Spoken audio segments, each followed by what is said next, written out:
Price lord. ದೇವರ ಅತಿ ಪರಿಶುದ್ಧ ನಾಮಕ್ಕೆ ಸ್ತೋತ್ರವಾಗಲಿ. ಮತ್ತೊಂದು ದಿನವನ್ನು ಕಾಣುವಂತೆ ದೇವರು ನಮಗೆ ಕೃಪೆ ಮಾಡಿದ್ದಕ್ಕಾಗಿ ದೇವರಿಗೆ ಸ್ತೋತ್ರ. ಈ ದಿವಸ ದೇವರ ವಾಕ್ಯವನ್ನು ಧ್ಯಾನಿಸುವುದಕ್ಕಾಗಿ ನಮ್ಮನ್ನೇ ಸಮರ್ಪಿಸಿಕೊಳ್ಳೋಣ. ಇಂದಿನ ವೇದ ಅಧ್ಯಯನಕ್ಕಾಗಿ ಒಂದು ವಾಕ್ಯವನ್ನು ಓದಿಕೊಳ್ಳೋಣ. ಯೆರೆಮೀಯ ಪ್ರವಾದನೆ ಗ್ರಂಥ 20ನೇ ಅಧ್ಯಾಯ 11ನೇ ವಾಕ್ಯ. ಯೆಹೋವನಾದರೋ ಭಯಂಕರ ಶೂರನಾಗಿ ನನ್ನ ಸಂಗಡ ಇದ್ದಾನೆ, ಆದುದರಿಂದ ನನ್ನ ಹಿಂಸಕರು ಗೆಲ್ಲದೆ ಮುಗ್ಗರಿಸುವರು. ತಮ್ಮ ಇಷ್ಟಾರ್ಥವು ನೆರವೇರದ ಕಾರಣ ದೊಡ್ಡ ನಾಚಿಕೆಗೆ ಈಡಾಗುವರು, ಎಂದಿಗೂ ಮರೆಯದ ಶಾಶ್ವತ ಅವಮಾನಕ್ಕೆ ಒಳಗಾಗುವರು. ಯೆರೆಮೀಯನ ಸೇವೆಯ ಕುರಿತು ನಾವು ಆರಂಭದಿಂದ ಓದುವಾಗ ಯೆರೆಮೀಯನಿಗೆ ಈ ಒಂದು ಪ್ರವಾದನಾ ಸೇವೆಗೆ ಬರೋದಕ್ಕೆ ಇಷ್ಟ ಇರಲಿಲ್ಲ. ಅವನು ಸೇವೆಗಾಗಿ ಬಂದಾಗ ಅವನು ಹೇಳ್ತಾನೆ, ಸ್ವಾಮಿ ನಾನು ಬಾಲಕನು, ನನಗೆ ಮಾತು ಆಡೋಕ್ಕೆ ಗೊತ್ತಿಲ್ಲ, ನನಗೆ ಮಾತಾಡೋಕ್ಕೆ ಗೊತ್ತಿಲ್ಲ, ನಾನೊಬ್ಬ ಬಾಲಕ ಅಂತ ಹೇಳಿದಾಗ ದೇವರು ಹೇಳ್ತಾರೆ, ಇಲ್ಲಪ್ಪ ನಾನು ನಿಮ್ಮ ಸಂಗಡ ಇದ್ದೀನಿ, ನಿನಗೆ ಸಹಾಯ ಮಾಡ್ತೀನಿ, ನೀನು ಧೈರ್ಯವಾಗಿರು, ಧೈರ್ಯವಾಗಿ ಸೇವೆಯನ್ನು ಮಾಡು, ಅಥವಾ ನಾನು ಹೇಳುವಂತಹ ಪ್ರವಾದನಾ ಮಾತುಗಳನ್ನು ಜನರಿಗೆ ತಿಳಿಸು ಎಂಬುದಾಗಿ ಹೇಳ್ತಾರೆ. ಅದು ಮಾತ್ರವಲ್ಲ, ಅಲ್ಲಿ ದೇವರು ಅವನಿಗೆ ಕೊಡುವಂಥ ಒಂದು ಪ್ರಾಮಿಸ್ ಏನು ಅಂತ ಹೇಳಿದ್ರೆ, ಅವರು ನಿನ್ನ ಸಂಗಡ ಯುದ್ಧ ಮಾಡ್ತಾರೆ.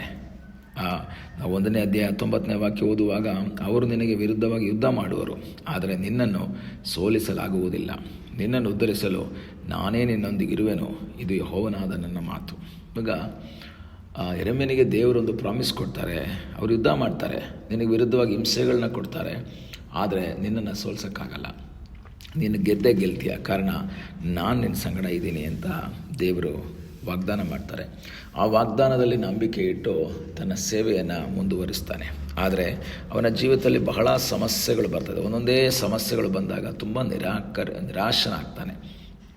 ಆಗ ಮತ್ತೆ 15ನೇ ಅಧ್ಯಾಯ ನಾವು 20ನೇ ವಾಕ್ಯದಲ್ಲಿ ಓದುವಾಗ ಪುನಃ ದೇವರವರಿಗೆ ಅವನಿಗೆ ಹೇಳ್ತಾರೆ, ಅವರು ನಿನಗೆ ವಿರುದ್ಧವಾಗಿ ಯುದ್ಧ ಮಾಡುವರು, ಆದರೆ ನಿನ್ನನ್ನು ಸೋಲಿಸಲಾಗುವುದಿಲ್ಲ, ನಿನ್ನನ್ನು ಉದ್ಧರಿಸಲು ರಕ್ಷಿಸಲು ನಾನೇ ನಿನ್ನೊಂದಿಗಿರ್ತೇನೆ. ಮತ್ತೆ ದೇವರು ಪ್ರಾಮಿಸ್ ಮಾಡ್ತಾನೆ. ಆದರೆ ಸಮಸ್ಯೆಗಳು ಒಂದ್ರ ಮೇಲೆ ಬಂದಾಗ ದೇವರ ಈ ಪ್ರಾಮಿಸ್ಸು ಇದ್ದರೂ ಸಹ ಯಾಕೆ ಇಷ್ಟೆಲ್ಲ ಸಮಸ್ಯೆ ಬರ್ತದೆ ಎಂಬುದಾಗಿ ಅವನು ಯೋಚನೆ ಮಾಡ್ತಾನೆ.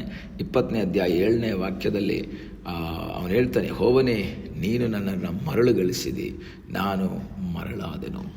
ಒಂದು ರೀತಿಯಲ್ಲಿ ಹೇಳಿದ್ರೆ, ನೀನು ನನಗೆ ಮೋಸ ಮಾಡಿದೆ ಎಂಬುದಾಗಿ ಹೇಳ್ತಾನೆ. ಮರಳು ಮಾಡಿಬಿಟ್ಟೆ ನನ್ನನ್ನು, ನಾನು ನಿನಗೆ ಸಹಾಯ ಮಾಡ್ತೀನಿ, ನಾನು ಜೊತೆ ಇರ್ತೀನಿ ಅಂತೆಲ್ಲ ಹೇಳಿ ನನ್ನನ್ನು ಮರಳು ಮಾಡಿದೆ. ಆದರೆ ಈಗ ನಾನು ಇಕ್ಕಟ್ಟಿಗೆ ಸಿಕ್ಕಾಕೊಂಡ್ಬಿಟ್ಟಿದ್ದೀನಿ, ಏನು ಮಾಡಬೇಕು ಅಂತ ಗೊತ್ತಿಲ್ಲ. ಅವನು ಹೇಳುವಂಥದ್ದು ಏನು ಗೊತ್ತಾ? 9ನೇ ವಾಕ್ಯದಲ್ಲಿ ಹೇಳ್ತಾನೆ, ನಾನು ಯೆಹೋವನ ವಿಷಯವನ್ನು ಪ್ರಕಟಿಸೆನು, ಆತನ ಹೆಸರಿನಲ್ಲಿ ಇನ್ನೂ ಮಾತಾಡೇನು ಅಂದುಕೊಂಡ್ರೆ ಉರಿಯುವ ಬೆಂಕಿ ನನ್ನ ಎಲುಬುಗಳಲ್ಲಿ ಏನು ಮಾಡ್ತಾಯಿದೆ? ಸಂಕಟ ಕೊಡ್ತಾ ಇದೆ. ಹಾಗಾದರೆ ಹೇಳಿದ್ರೆ ಅವರು ನನಗೆ ತೊಂದರೆ ಕೊಡ್ತಾರೆ, ಹೇಳ್ದೇ ಇದ್ದರೆ ಹೃದಯದಲ್ಲಿ ಸಂಕಟ ಹೆಚ್ಚಾಗಿದೆ. ಒಂದು ರೀತಿಯಲ್ಲಿ ಕನ್ಫ್ಯೂಷನ್ ಸ್ಟೇಜಲ್ಲಿದ್ದಾನೆ ಈಗ ಯೆರೆಮೀಯ. ಅಂಥ ಒಂದು ಇಕ್ಕಟ್ಟಿನ ಸಮಯದಲ್ಲಿ ಆತನು ಮುಂದೆ ಓದುವಂಥ ಸಮಯದಲ್ಲಿ ನೋಡ್ತೀವಿ, ನನ್ನ ಆಪ್ತ ಸ್ನೇಹಿತರೆಲ್ಲರೂ ಇವನು ಎಡವಿ ಬೀಳಲಿ, ಇವನು ನಾಶವಾಗಲಿ ಎಂಬುದಾಗಿ ಹೊಂಚಿ ನೋಡ್ತಾ ಇದ್ದಾರೆ. ಅಂಥ ಸಮಯದಲ್ಲೂ ಸಹ ಒಂದು ಕಾನ್ಫಿಡೆಂಟ್ ಆದಂಥ ಒಂದು ಮಾತನ್ನು ಹೇಳ್ತಾನೆ.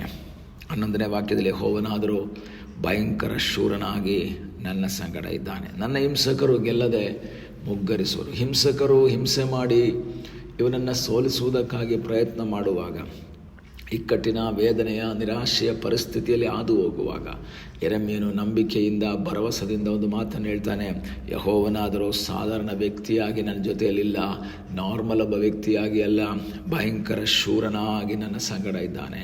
ಈ ಹಗಲಿನ ಸಮಯದಲ್ಲಿ ದೇವರ ವಾಕ್ಯವನ್ನು ಕೇಳುವಂತಹ ದೇವರ ಮಗುವೆ, ದೇವರ ಚಿತ್ತಕ್ಕೆ ವಿಧೇಯರಾಗಿ ಸತ್ಯ ಸುವಾರ್ತೆಯನ್ನು ಕೇಳಿ ವಾಕ್ಯಕ್ಕನುಸಾರವಾಗಿ ಜೀವಿಸುವಾಗ ಎಷ್ಟೋ ಸಂದರ್ಭದಲ್ಲಿ ಹಿಂಸೆಗಳು, ವೇದನೆಗಳು, ದುಃಖಗಳು ನಿಮ್ಮ ಜೀವಿತದಲ್ಲಿ ಬರುವಾಗ ಎಷ್ಟೋ ಸಂದರ್ಭದಲ್ಲಿ ನಾವು ನಿರಾಶರಾಗ್ತೇವೆ.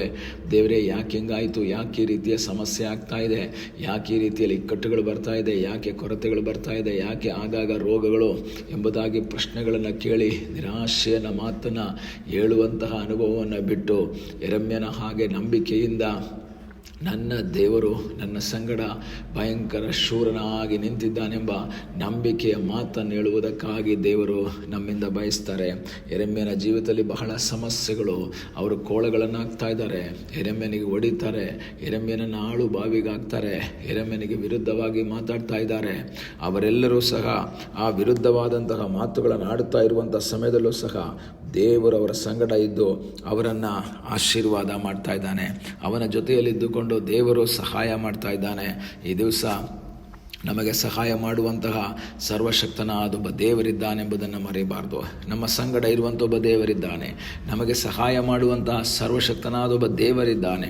ಆ ದೇವರಲ್ಲಿ ಆಶ್ರಯಿಸುವುದಾದರೆ ನಮಗೊಂದು ಕಾನ್ಫಿಡೆನ್ಸ್ ಬರುತ್ತೆ. ನನ್ನ ಹಿಂಸಕರು ಗೆಲ್ಲದೆ ಮುಗ್ಗರಿಸುವರು. ನನಗೆ ಹಿಂಸಕರಿದ್ದಾರೆ, ನನಗೆ ಹಿಂಸೆ ಮಾಡುವಂಥ ವ್ಯಕ್ತಿಗಳಿದ್ದಾರೆ, ಅವ್ರು ಗೆಲ್ಲೋದಿಲ್ಲ. ಯಾಕೆ ಗೆಲ್ಲೋದಿಲ್ಲ? ನನ್ನ ಬಲದಿಂದಲ್ಲ, ನನ್ನ ಶಕ್ತಿಯಿಂದಲ್ಲ, ನನ್ನ ಜೊತೆಯಲ್ಲಿರುವಂತಹ ದೇವರು ಸರ್ವಶಕ್ತನಾಗಿದ್ದಾನೆ, ಭಯಂಕರ ಶೂರನಾಗಿ ನನ್ನ ಸಂಗಡ ಇದ್ದಾನೆ ಎಂಬ ನಂಬಿಕೆಯ ಮಾತು ನನ್ನಲ್ಲಿ, ನಿಮ್ಮಲ್ಲಿ, ನಮ್ಮೆಲ್ಲರಲ್ಲಿ ಕಾಣುವುದಾದರೆ ಖಂಡಿತವಾಗಿ ದೇವರು ಇಳಿದು ಬರ್ತಾನೆ. ದೇವರು ಸಹಾಯವನ್ನು ಮಾಡುವುದಕ್ಕೆ ಶಕ್ತನಾದ ಒಬ್ಬ ದೇವರಾಗಿದ್ದಾನೆ. ಈ ದಿವಸ ಕರ್ತನಲ್ಲಿ ಆಶ್ರಯಿಸೋಣ, ಕರ್ತನ ಮುಖವನ್ನು ನೋಡುತ್ತಾ ಹೇಳೋಣ, ನೀನು ನನ್ನ ಸಂಗಡ ಇರುವುದಕ್ಕಾಗಿ ಸ್ತೋತ್ರ. ಕಣ್ಣುಗಳನ್ನ ಮುಚ್ಚೋಣ, ಪ್ರಾರ್ಥನೆ ಮಾಡೋಣ. ನಮ್ಮನ್ನು ಬಹಳವಾಗಿ ಪ್ರೀತಿ ಮಾಡುವ ಪರಲೋಕದ ತಂದೆಯಾದ ದೇವರೇ, ಸಮಯಕ್ಕಾಗಿ ಸ್ತೋತ್ರ. ನಮ್ಮನ್ನು ನಿನ್ನ ಪಾದಗಳಿಗೆ ಒಪ್ಪಿಸಿಕೊಡ್ತೇವೆ. ಹಿಂಸೆಗಳು, ವೇದನೆಗಳು, ರೋಗಗಳು, ಇಕ್ಕಟ್ಟುಗಳು, ಸಮಸ್ಯೆಗಳು ಜೀವಿತದಲ್ಲಿ ಬರುವಾಗ ನಮ್ಮ ಸಂಗಡ ಶೂರನಾಗಿರುವುದಕ್ಕಾಗಿ ಸ್ತೋತ್ರ. ದೇವರೇ, ನಿನ್ನಲ್ಲಿ ಆಶ್ರಯಿಸಿ ಮುಂದೆ ಸಾಗುವಂತೆ ನೀನು ನಮಗೆ ಕೃಪೆ ಮಾಡು. ಪ್ರಾರ್ಥನೆಯನ್ನು ಕೇಳಿದ್ದಕ್ಕಾಗಿ ನಿನಗೆ ಸ್ತೋತ್ರ. ಯೇಸುವಿನ ಮುದ್ದಾದ ಹೆಸರಿನಲ್ಲಿ ಬೇಡಿಕೊಳ್ಳುತ್ತೇವೆ ನಮ್ಮ ಪ್ರೀತಿಯ ತಂದೆಯೇ, ಆಮೇನ್. God bless you.